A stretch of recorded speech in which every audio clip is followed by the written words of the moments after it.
The world's greatest spiritual teachers from ancient to modern times have shared the view that the deepest truth of our being is not the property of one particular religion or spiritual tradition, but can be found within the heart of each person.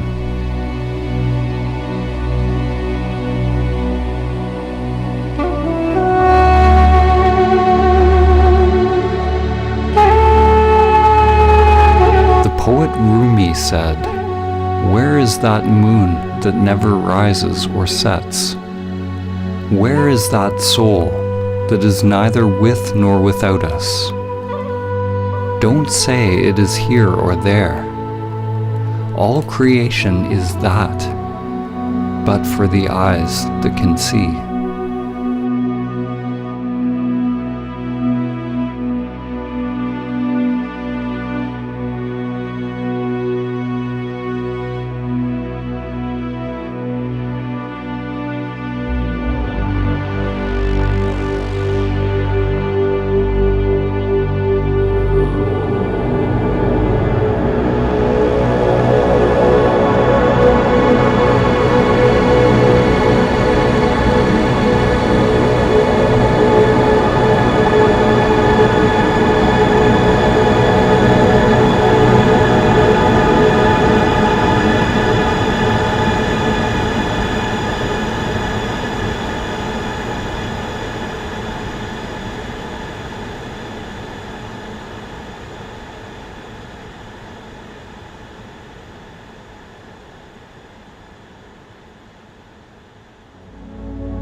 In the story of the Tower of Babel, humanity fragmented into countless languages, beliefs, cultures, and interests. Babel means literally the gate of God. The gate is our thinking mind, our conditioned structures. For those who come to realize their true nature, their essence beyond name and form, they are initiated into the great mystery of what lies beyond the gate.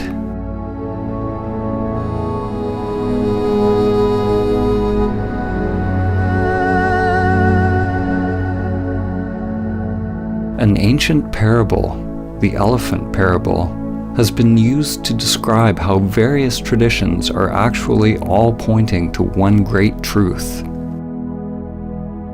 A group of blind people are each touching a different part of an elephant, getting a certain impression of what an elephant is. The person standing at the elephant's leg describes the elephant as being like a tree. The person at the tail says the elephant is like a rope. The elephant is like a spear, says the one standing at the tusk. If one touches the ear, it seems the elephant is like a fan. The person touching the side is adamant that the elephant is like a wall. The problem is, we touch our piece of the elephant, and we believe our experience is the only truth. We don't acknowledge or appreciate that each person's experience is a different facet of the same animal.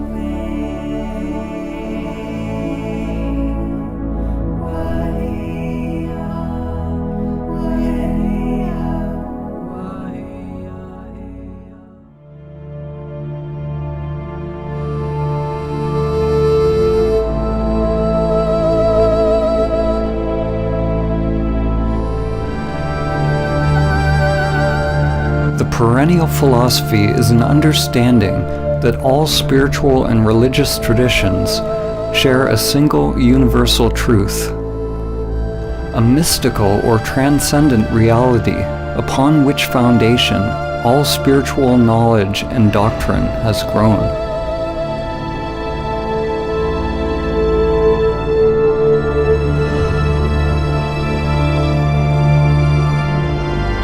Swami Vivekananda summed up the perennial teaching when he said, "The end of all religions is the realizing of God in the soul. That is the one universal religion." In this film, when we use the word God, it is simply a metaphor for the transcendent, pointing to the great mystery beyond the limited egoic mind. To realize one's true self or immanent self is to realize one's divine nature. Every soul has the potential to manifest a new higher level of consciousness, to awaken from its slumber and its identification with form.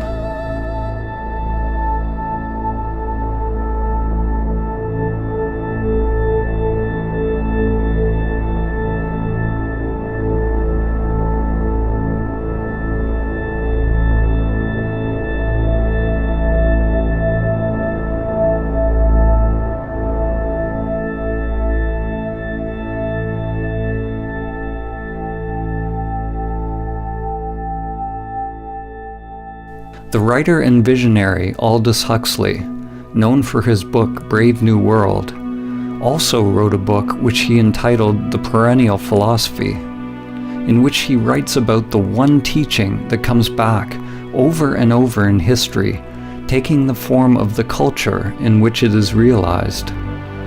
He writes, "The perennial philosophy is expressed most succinctly in the Sanskrit formula, Tatvam Asi, that thou art. The Atman, or immanent eternal self, is one with Brahman, the absolute principle of all existence. And the last end of every human being is to discover the fact for himself, to find out who he or she really is."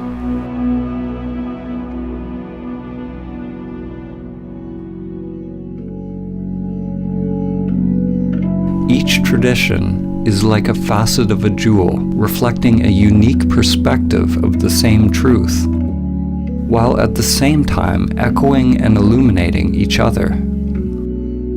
Whatever the language and conceptual framework used, all religions that reflect the perennial teaching have some notion that there is a union with something greater, something beyond us.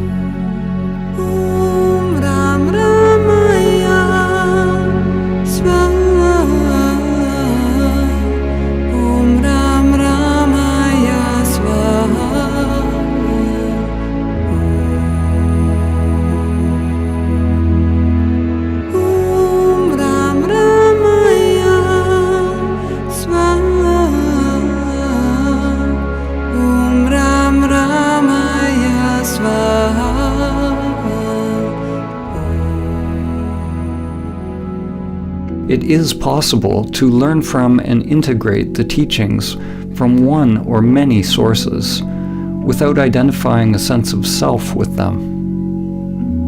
It is said that all true spiritual teachings are simply fingers pointing to the transcendent truth.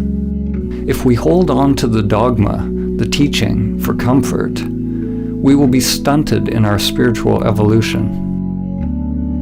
To realize truth beyond any concept is letting go of all clinging and attachment, letting go of all religious concepts.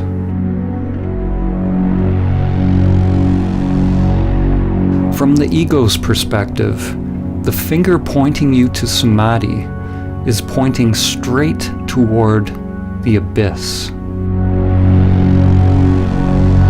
St. John of the Cross said, "If one wishes to be sure of the road they tread, one must close their eyes and walk in the dark."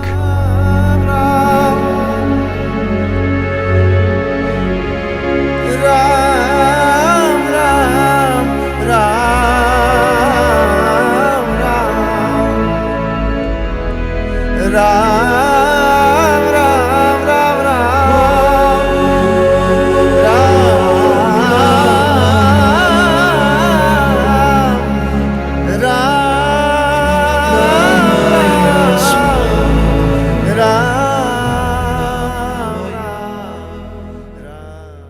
samadhi begins with a leap into the unknown.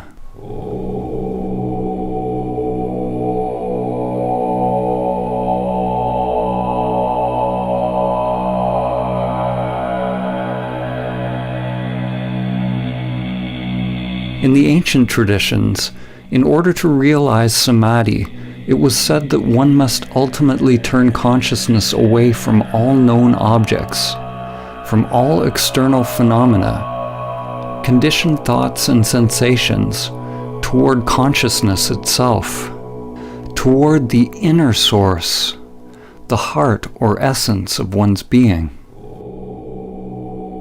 In this film, when we use the word samadhi, we are pointing to the transcendent, to the highest samadhi, which has been named Nirvikalpa Samadhi.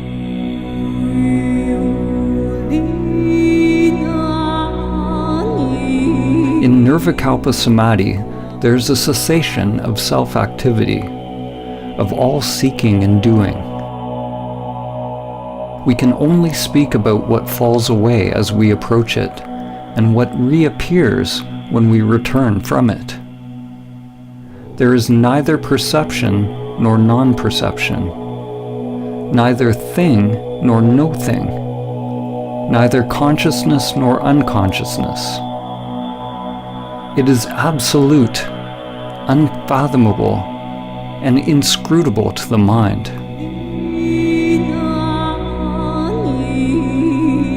When the self returns to activity, there's a not knowing, a kind of rebirth, and everything becomes new again. We are left with the perfume of the divine, which lingers longer as one evolves on the path.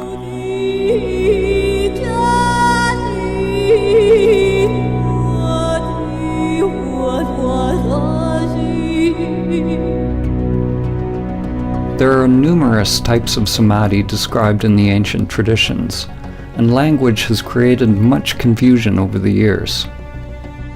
We are choosing to use the word samadhi to point to the transcendent union, but we could have used a word from another tradition just as easily. Samadhi is an ancient Sanskrit term common to the Vedic, Yogic, and Samkhya traditions of India, and has permeated many other spiritual traditions.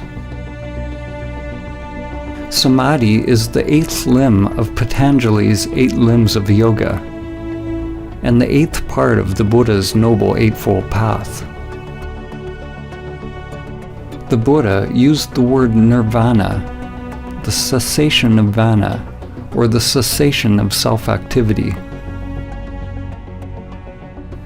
Patanjali described yoga or samadhi as chitta vritti nirodha, the Sanskrit meaning cessation of the whirlpool or spiral of mind. It is a disentangling of consciousness from the entire matrix or creatrix of mind.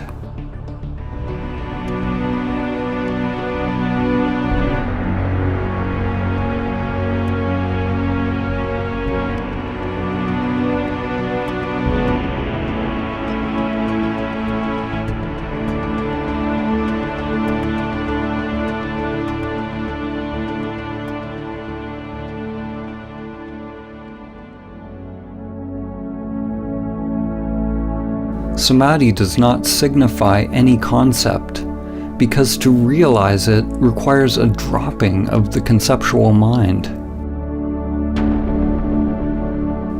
Different religions have used various words to describe the divine union. In fact, the word religion itself means something similar. In Latin, religare means to rebind or reconnect. It's a similar meaning to the word yoga, which means to yoke, to unite the worldly with the transcendent. In Islam, it is reflected in the ancient Arabic meaning of the word Islam itself, which means submission or supplication to God. It signifies a total humbling or surrender of the self-structure. Christian mystics such as Saint Francis of Assisi, Saint Teresa of Avila,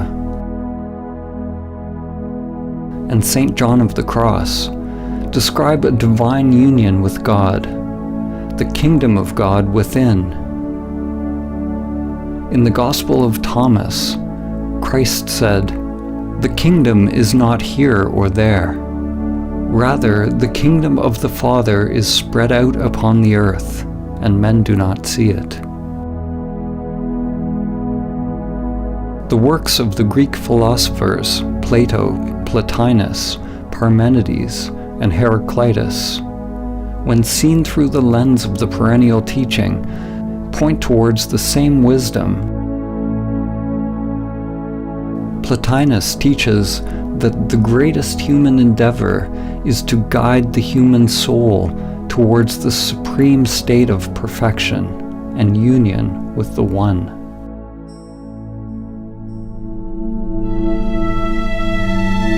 The Lakota medicine and holy man, Black Elk, said, "The first peace, which is the most important, is that which comes within the souls of men when they realize their relationship, their oneness with the universe and all its powers, and when they realize that at the center of the universe dwells Great Spirit, and that this center is really everywhere. It is within each of us."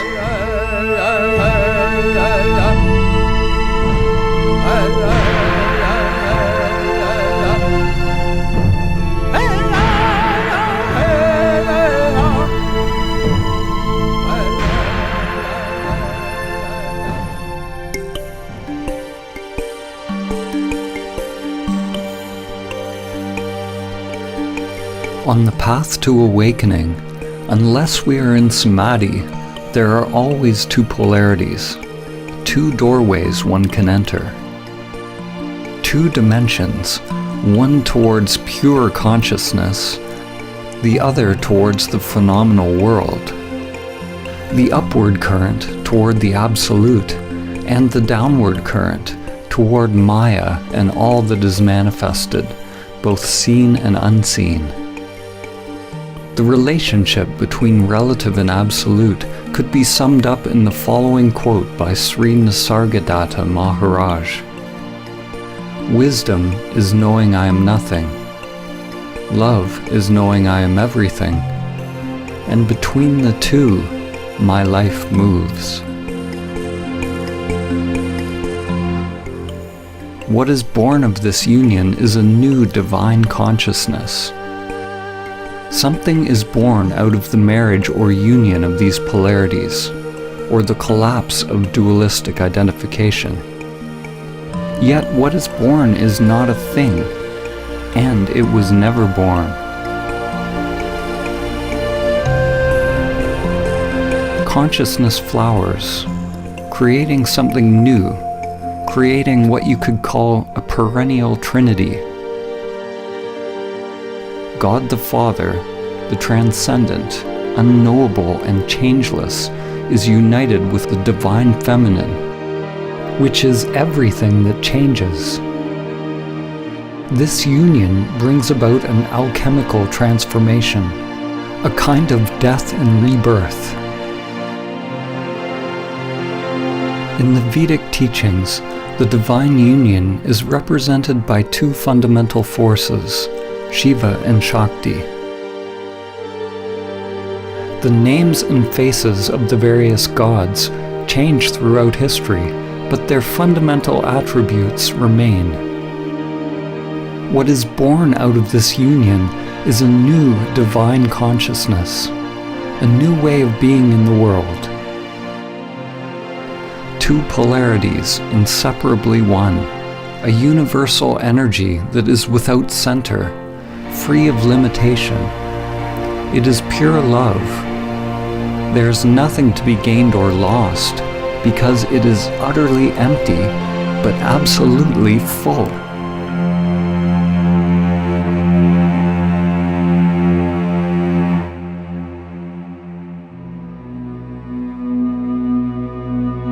Whether it is the mystery schools of Mesopotamia, the spiritual traditions of the Babylonians and Assyrians, religions of ancient Egypt, Nubian and Kemetic cultures of ancient Africa, the shamanic and native traditions around the world, the mysticism of ancient Greece, the Gnostics, the non-dualists, the Buddhists, the Taoists, Jews, Zoroastrians, Jains, Muslims, or Christians, one finds that their common link is their highest spiritual insights have allowed their adherents to realize samadhi.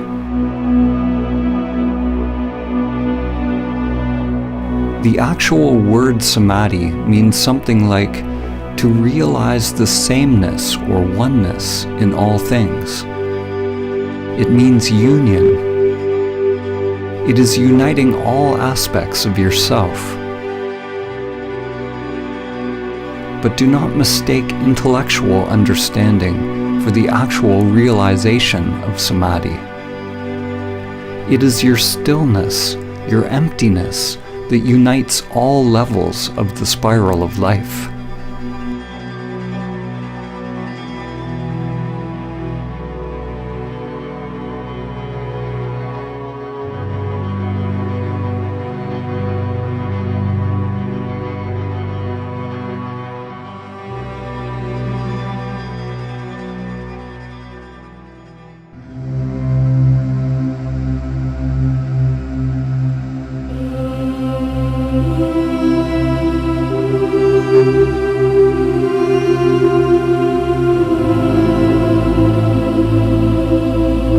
It is through the ancient teaching of samadhi that humanity can begin to understand the common source of all religions and come into alignment once again with the spiral of life, Great Spirit, Dhamma, or the Tao. The spiral is the bridge that extends from the microcosm to the macrocosm. From your DNA to the inner lotus of energy that extends through the chakras, to the spiral arms of galaxies.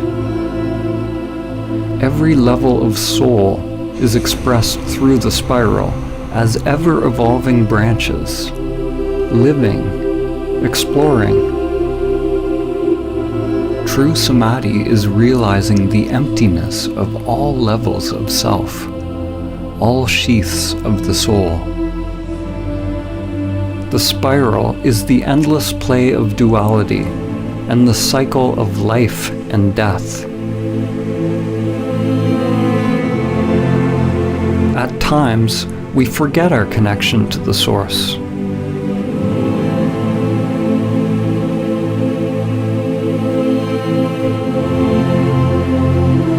The lens we look through is very small, and we identify with being a limited creature creeping upon the earth, only to once again complete the journey back to the source,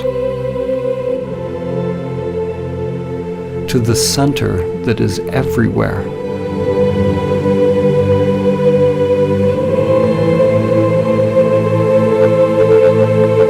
Chuan Tzu said, "When there is no more separation between this and that, it is called the still point of the Tao." At the still point, in the center of the spiral, one can see the infinite in all things.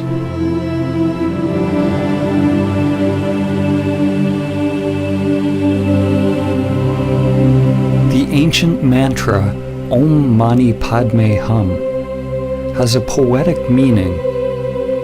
One awakens or realizes the jewel within the lotus.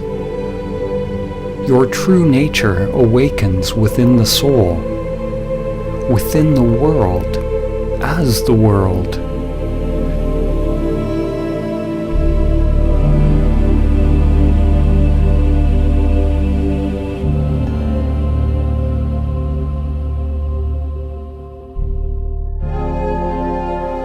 Using the Hermetic principle, as above, so below, as below, so above, we can use analogies to begin to understand the relationship between mind and stillness, relative and absolute.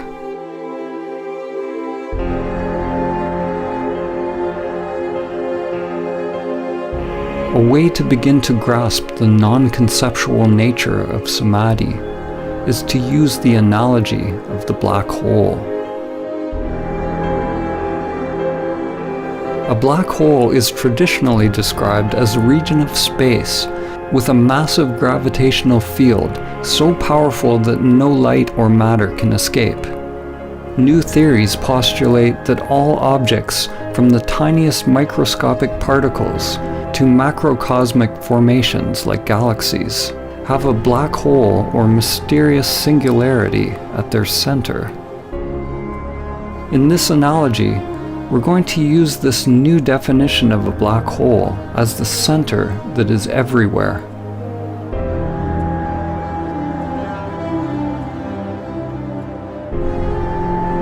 In Zen, there are many poems and koans that bring us face to face with the gateless gate.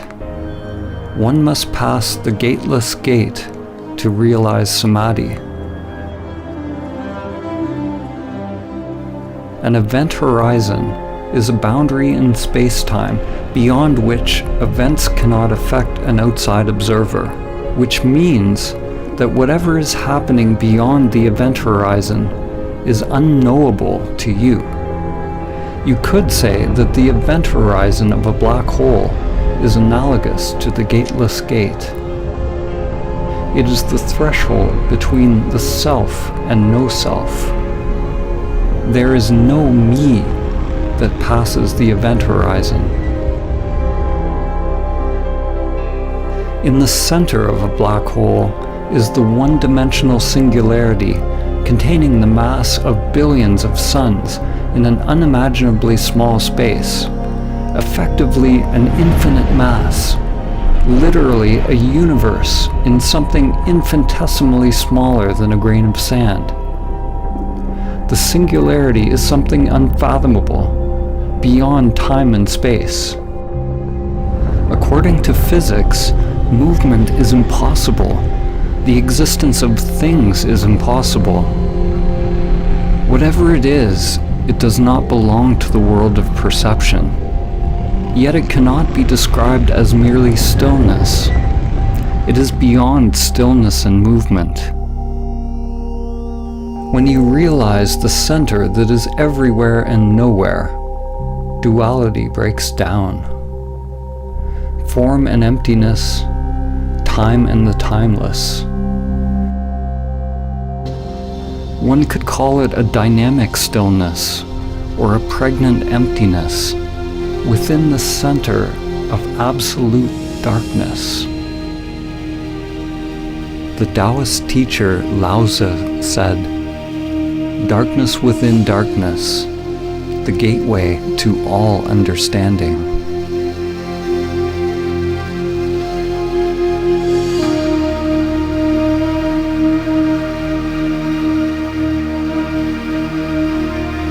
The writer and comparative mythologist Joseph Campbell describes a recurring symbol, part of the perennial philosophy which he calls the axis mundi, the central point, or the highest mountain, the pole around which all revolves, the point where stillness and movement are together.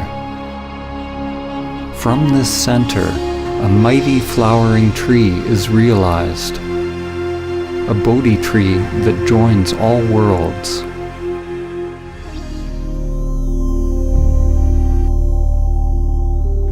Just as a sun gets sucked into a black hole, when you approach the great reality, your life starts to revolve around it, and you begin to disappear.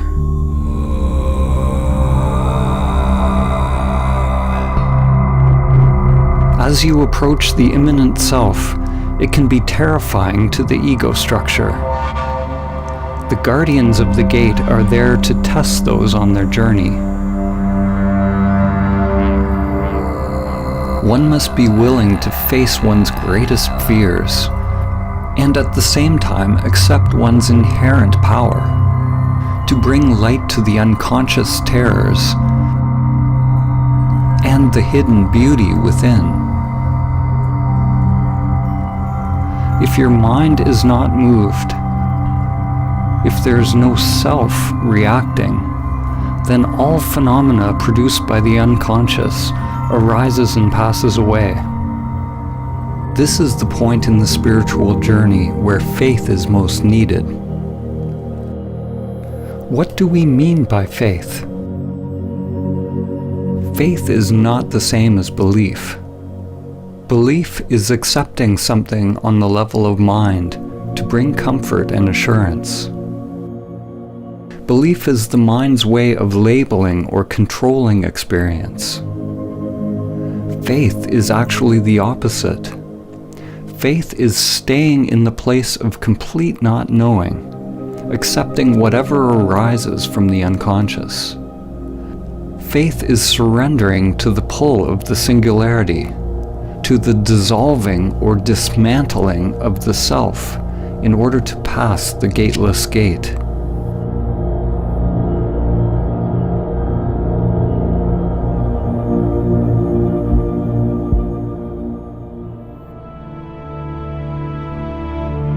The evolution and structure of a galaxy is closely tied to the scale of its black hole, just as your evolution is tied to the presence of the immanent self, the singularity that is your true nature.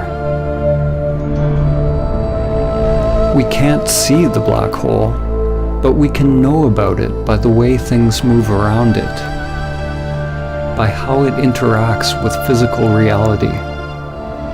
In the same way, we cannot see our true nature. The immanent self is not a thing, but we can observe enlightened action. As the Zen master Suzuki said, there are, strictly speaking, no enlightened people. There is only enlightened activity. We can't see it, just as the eye cannot see itself. We can't see it because it is that by which seeing is possible. Like the black hole, samadhi is not nothingness, and neither is it a thing. It is the collapse of the duality of thing and no thing. There is no gate to enter the great reality, but there are infinite paths. The paths, the dharmas, are like an endless spiral with no beginning and no end. No one can pass the gateless gate. No one's mind has ever figured out how, and none ever will. No one can pass the gateless gate, so be no one.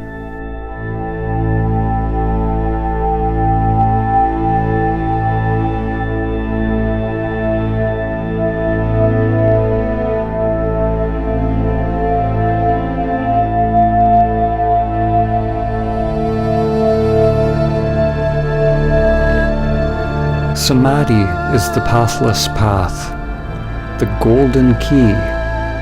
It is the end of our identification with the self-structures that separate our inner and outer worlds.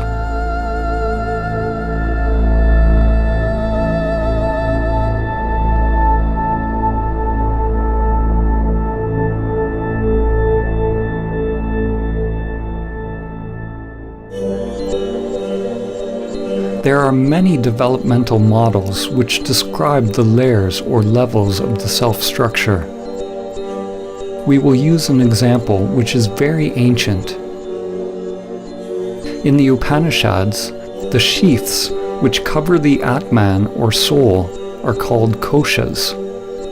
Each kosha is like a mirror, a layer of the self-structure, a veil or level of Maya which distracts us from realizing our true nature if we are identified with it.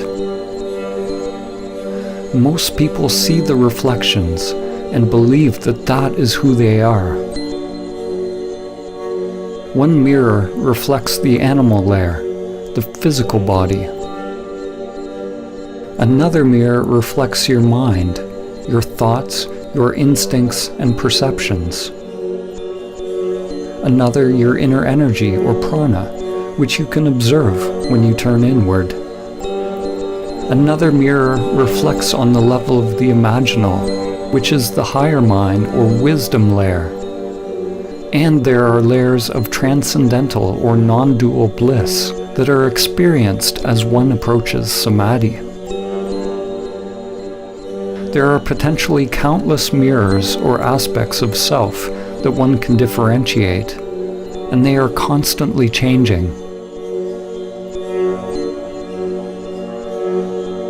Most people have yet to discover the pranic, higher mind, and non-dual bliss layers. They don't even know they exist. These layers are informing your life, but you do not see them. The hidden mirrors actually inform our lives more than the ones that are visible. They are unseen because for most people they are not fully illuminated by consciousness. Like Indra's net of jewels, the mirrors all reflect each other, and the reflections reflect every other reflection infinitely. A change on one level simultaneously affects all levels. Some of these mirrors may be left in the shadows, unless we are fortunate enough to have a competent guide to help us shine light upon them. The truth is, we don't know what we don't know. Now, imagine that you shatter all the mirrors. There's nothing reflecting you back to yourself. Where are you? When the mind becomes still, the mirrors cease to reflect. There is no more subject and object. But do not mistake the primordial state for nothingness or oblivion. The immanent self is not something, but neither is it nothing.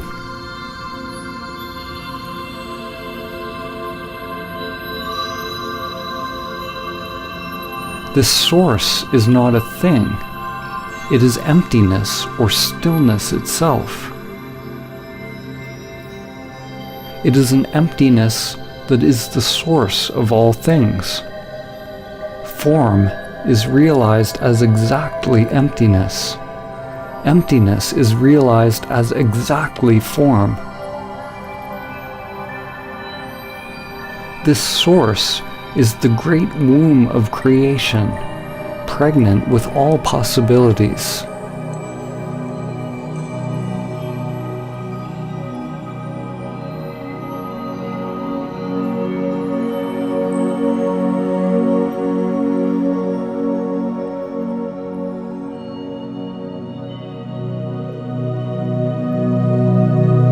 Samadhi is the awakening of impersonal consciousness. Just as when you are having a dream, upon awakening you realize that everything in the dream was just in your mind. Upon realizing samadhi, it is realized that everything in this world is happening within levels upon levels of energy and consciousness. It is all mirrors within mirrors, dreams within dreams. The you that you think you are is both the dream and the dreamer.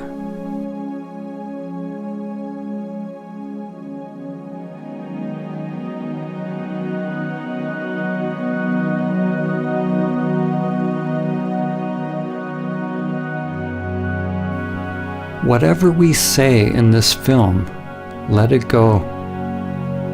Don't capture it with the mind. The soul is dreaming the dream of you.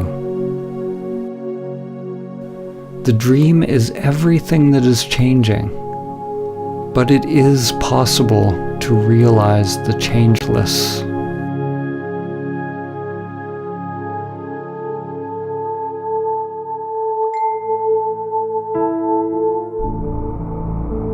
This realization cannot be understood with the limited individual mind.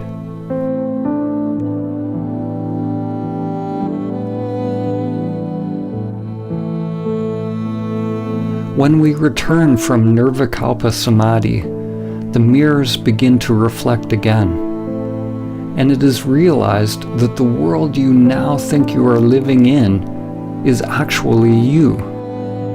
Not the limited you, which is only a temporary reflection, but you are aware of your true nature as the source of all that is. This dawning of higher wisdom, the embryo, prajna, or gnosis, is what is born out of samadhi. According to the book of Job, Hokmah, or wisdom, comes from nothingness. This point of wisdom is both infinitely small and yet encompasses the whole of being, but it remains incomprehensible until it is given shape and form in the palace of mirrors, called Bina, the womb carved out by higher wisdom, which gives shape to the embryonic spirit of God. Bashmaya Ned Kadashmak Tiete Makutak Dewe Taveanak Aikanat Bashmaya of Bona.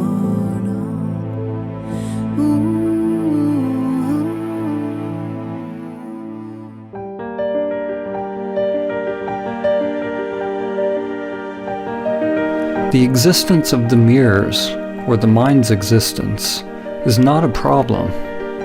On the contrary, the error or aberration of human perception is that we identify ourselves with it. This illusion that we are the limited self is Maya. The yogic teachings say that to realize samadhi, one must observe the meditation object until it disappears. Until you disappear into it, or it into you. Although the language in the various traditions is dissimilar, at their root they all point towards a cessation of self-identification and self-centered activity. The Buddha always taught in negative terms. He taught to investigate directly into the working of the self-structure. He didn't say what samadhi was, except that it was the end of suffering. In Advaita Vedanta, there's a term, neti neti, which means not this, not that. People on the path to self-realization inquire into their true nature, or the nature of Brahman, by first discovering what they are not. Similarly, in Christianity, Saint Teresa of Avila described an approach to prayer based on the negative path, or via negativa, a prayer of quiet, surrender, and union, which is the only way to approach the Absolute. Through this gradual process of stripping away, one drops anything that is not permanent, anything that is changing. The mind, the ego construct, and all phenomena, including the hidden layers of self. The unconscious must become transparent in order to reflect the one source. If there is some deep knowing or some self operating in the unconscious, then our lives remain locked into a labyrinth of hidden patterns that comprise the undiscovered self.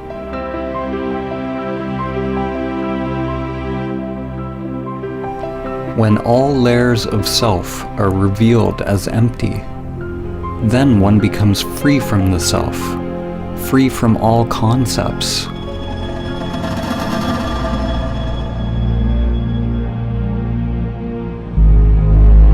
A turning point in your evolution is when you realize you don't know who you are. Who experiences the breath? Who experiences the taste? Who experiences the chant, the ritual, the dance, the mountain? Witness the witness. Observe the observer. At first, when you observe the observer, you will only see the false self. But if you are persistent, it will give way. Inquire directly into who or what experiences. Unblinkingly, piercingly, penetratingly, with the full force of your being.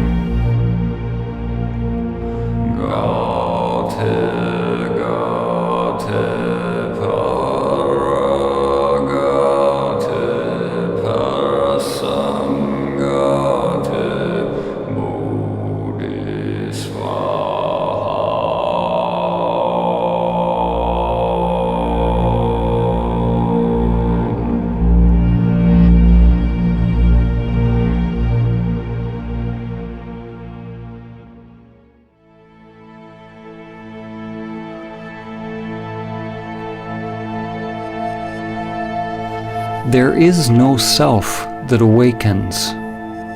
There is no you that awakens. What you are awakening from is the illusion of the separate self, from the dream of a limited you. To talk about it is meaningless. There must be an actual cessation of the self to realize directly what it is. And once it is realized, there is nothing that can be said about it. As soon as you say something, you are back in the mind. I have already said too much.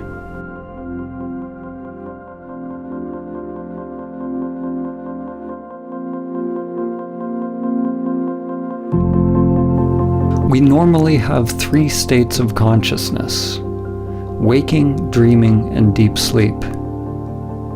Samadhi is sometimes referred to as the 4th state, the ground state of consciousness, a primordial awakeness that can become present continuously and in parallel with the other consciousness states. In Vedanta, this is called Turiya. Other terms for Turiya are Christ consciousness, Krishna consciousness, Buddha nature, or Sahaja Samadhi. In Sahaja Samadhi, the immanent self stays present along with the full use of all human functions. The stillness is unmoving at the center of the spiral of changing phenomena.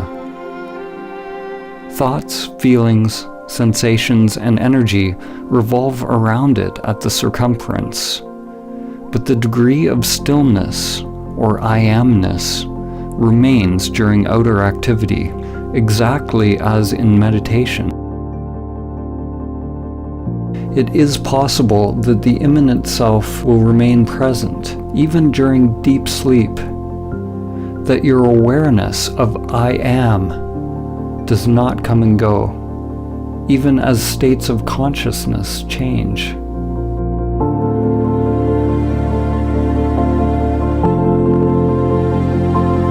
This is yogic sleep. In the Song of Songs, or the Song of Solomon from the Hebrew Bible or Old Testament, it reads, "I sleep, but my heart waketh." This realization of the eternal, impersonal consciousness is reflected in the words of Christ when he said, Before Abraham was, I am.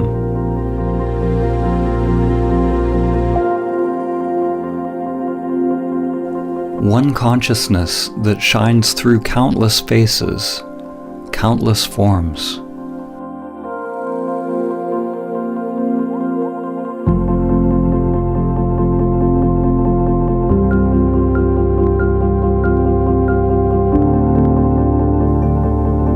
At first, it's like a fragile flame born out of the polarities within you. Masculine, penetrating consciousness with a surrender or opening of feminine energy. It is delicate and easily lost, and one must take great care to protect it and keep it alive until it is mature. Samadhi is simultaneously a timeless state of consciousness and a stage in an unfolding development process, something organic and growing in time.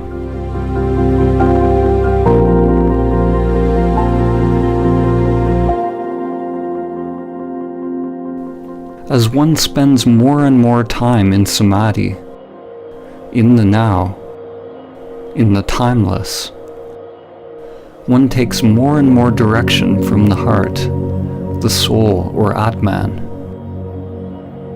and less from the conditioned structure.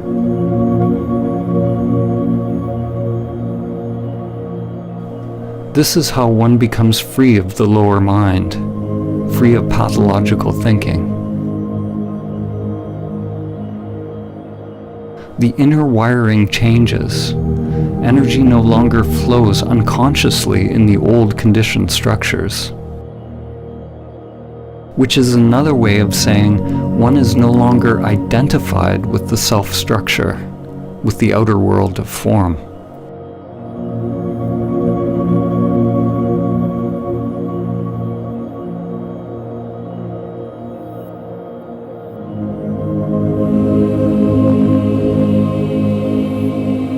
To realize samadhi requires an effort so great that it becomes a total surrender of oneself, and a surrender so encompassing that it is a complete effort of one's being, all of one's energy.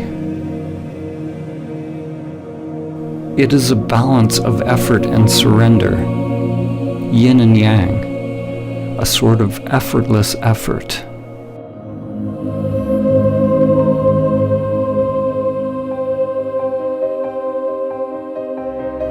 The Indian mystic and yogi Paramahamsa Ramakrishna said, "Do not seek illumination unless you seek it as one whose hair is on fire seeks a pond.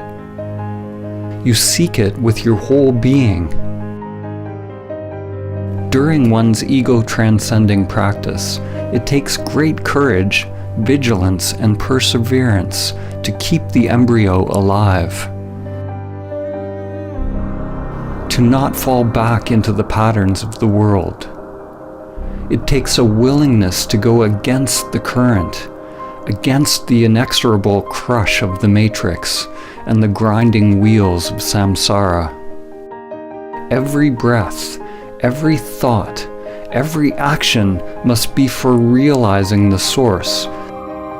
Samadhi is not realized by effort, nor is it effortless. Let go of effort and non-effort. It's a duality that only exists in the mind. The actual realization of samadhi is so simple, so undifferentiated, that it is always misconstrued through language, which is inherently dualistic. There is only one primordial consciousness that awakens as the world, but it has been obscured by many layers of mind.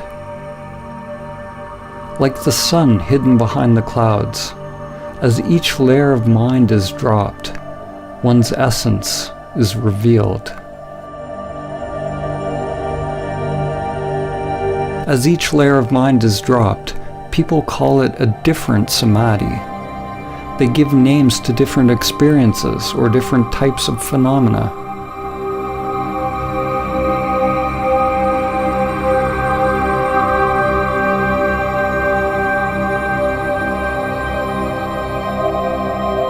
But samadhi is so simple that when you are told what it is and how to realize it, your mind will always miss it.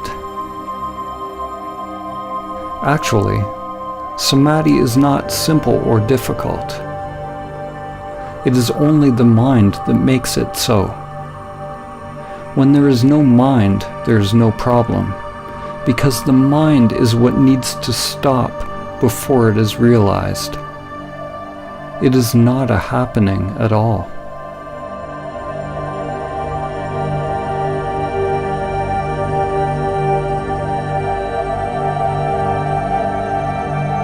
The most concise teaching of samadhi is perhaps found in this phrase: be still and know.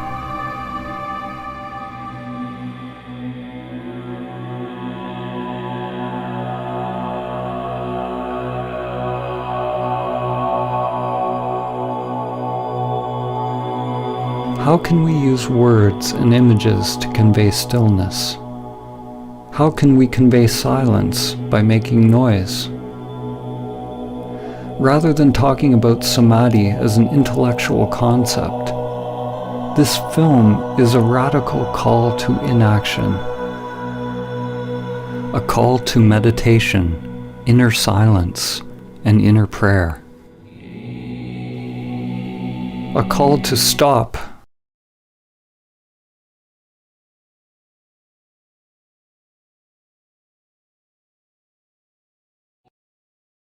Stop everything that is driven by the pathological, egoic mind. Be still and know.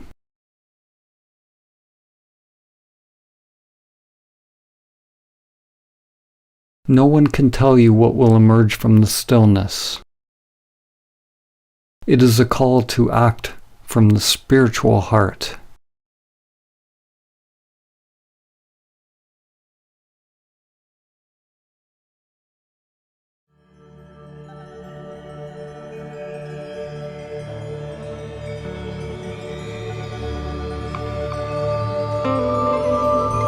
It's like remembering something ancient. The soul wakes up and remembers itself. It has been a sleeping passenger, but now the emptiness awakens and realizes itself as all things.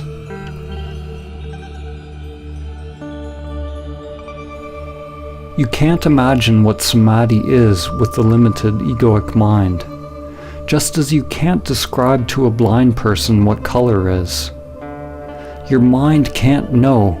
It can't manufacture it. To realize samadhi is to see in a different way, not to see separate things, but to recognize the seer. Saint Francis of Assisi said, "What you are looking for is what is looking." Once you have seen the moon, you can recognize it in every reflection. The true self has always been there. It is in everything, but you have not realized its presence. When you learn to recognize and abide as the true self, beyond the mind and senses, it is possible to experience awe at the most mundane. We become awe.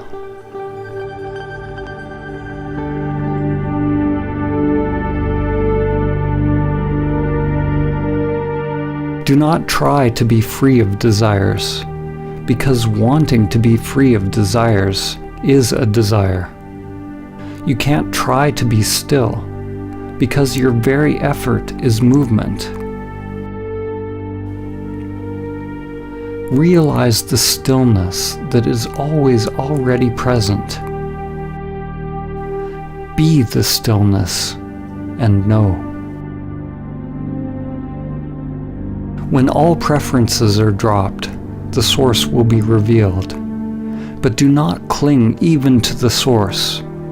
The great reality, Tao, is not one, not two.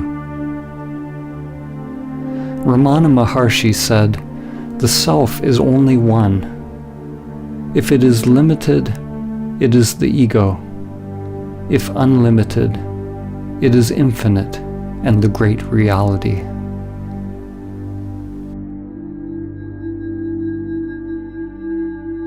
If you believe what is being said, you've missed it. If you disbelieve, you've also missed it. Belief and disbelief operate on the level of mind. They require a knowing. But if you enter into your own investigation, examining all of the aspects of your own being, finding out who is doing the investigating, if you're willing to live by the principle, "Not my will, but higher will be done," if you're willing to travel beyond all knowing, then you may realize what I've attempted to point towards. Only then will you taste for yourself the profound mystery and beauty of simply existing.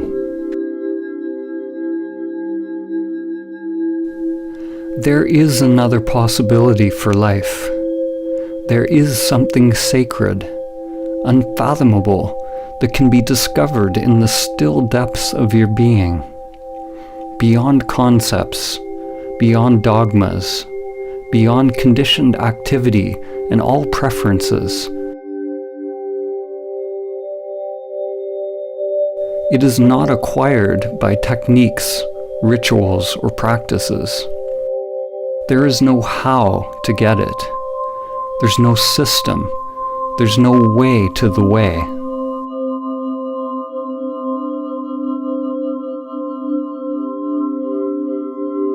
As they say in Zen, it is discovering your original face before you were born. It is not about adding more to yourself. It is becoming a light unto oneself, a light that dispels the illusion of the self. Life will always remain unfulfilled, and the heart will always remain restless, until it comes to rest in that mystery beyond name and form.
Your